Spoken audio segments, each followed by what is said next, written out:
जिवंत गोड येशूच्या नावात आपल्या सर्वांचे मार्गाकरिता प्रकाश कार्यक्रमात सहर्ष स्वागत करीत आहोत।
आजच्या मन्नासाठी देवाचे वचन लूक याचा 22वा अध्याय वचने 35 ते 36।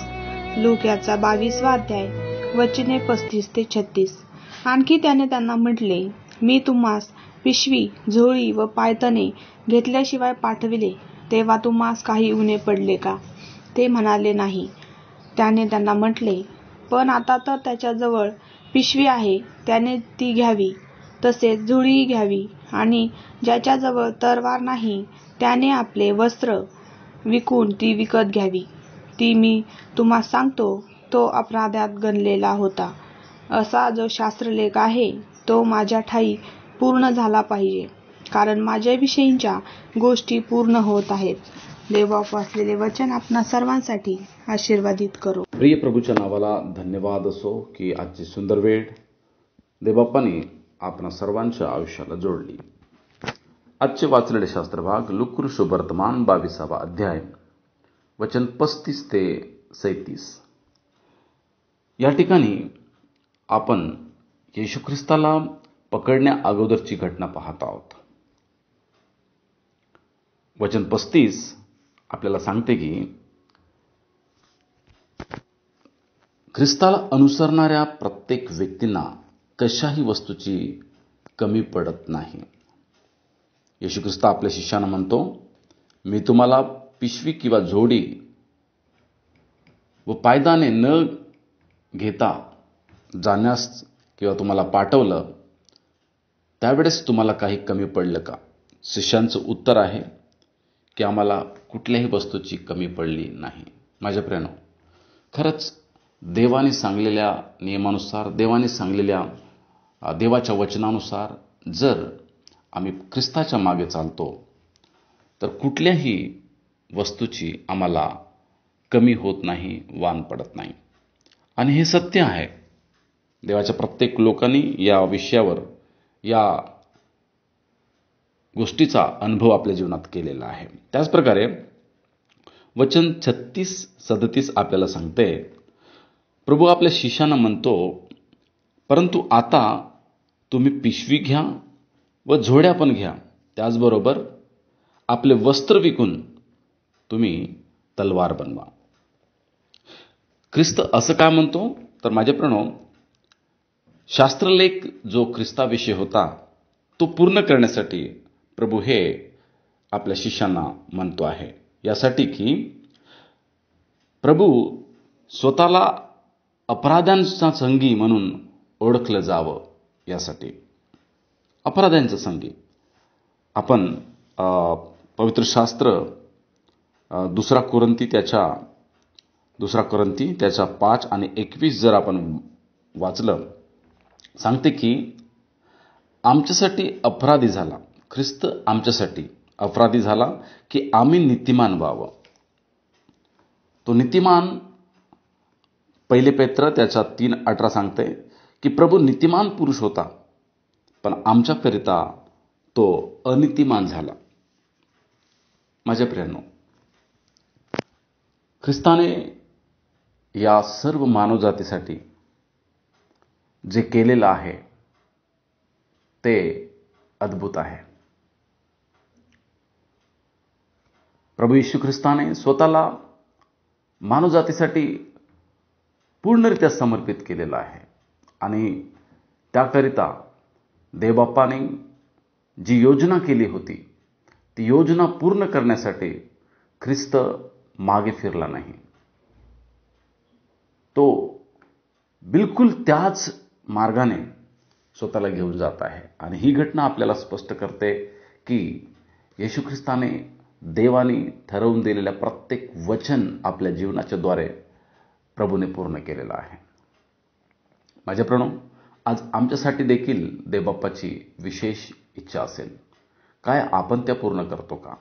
हा आमच्यासाठी एक मोठा प्रश्न आहे. प्रार्थना करूया.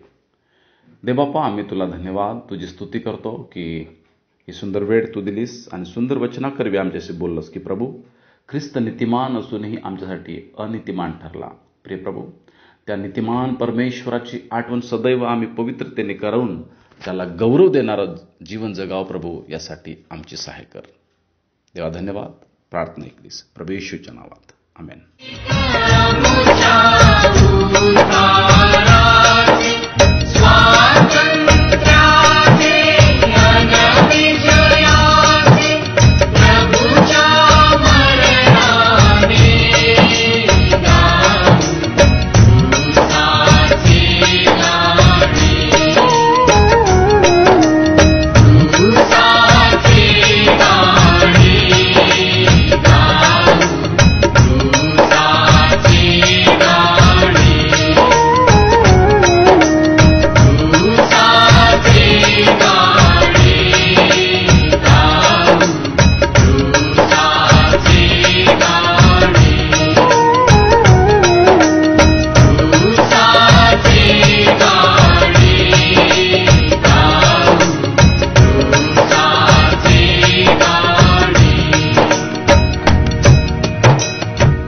माझ्या दुःखात माझे सांत्वन हे आहे की तुझे वचन मला नवजीवन देते. आमचा टोल फ्री नंबर 1-800-2700-333. आम्ही आपणासाठी या नंबरवर प्रार्थना करण्यास उपलब्ध आहोत. धन्यवाद.